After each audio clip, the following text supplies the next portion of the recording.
Ang pamalakaya umapela sa Department of Agriculture na gamitin ang pondo para tumugon sa mga mangingisdang apektado ng habagat. Brigada Sheila Matibag, i-brigada mo! Brigada! Live report! Hinimok ng pamalakaya ang Department of Agriculture o DA na gamitin ang bahagi ng kanilang calamity fund para matulungan ang mga maliliit na mangingisda na naapektuhan ng pag-ulan. Sa isang statement, hiniling ng grupo sa DA na i-utilize ang 1 billion pesos na calamity fund na nakalaan sa mga rehiyon para makapagbigay ng disaster financial assistance at iba pang uri ng economic aid. Ito ay matapos silang makatanggap ng ulat na malaking bilang ng mga maliliit na mangingisda sa Manila Bay ang tumigil na sa kanilang pangingisda simula pa noong huling linggo ng Mayo.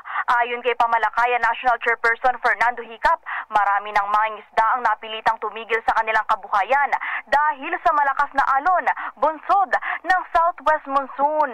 Dahil dito, problema na umano ng kanilang mga pamilya ang arawang gastos, lalo pat sa dagat lang sila kumukuha ng pagkakakitaan. Binigyang diin ng grupo na bigo ang pamahalaan na makapag-provide ng livelihood support at sapat na tulong sa oras ng kalamidad.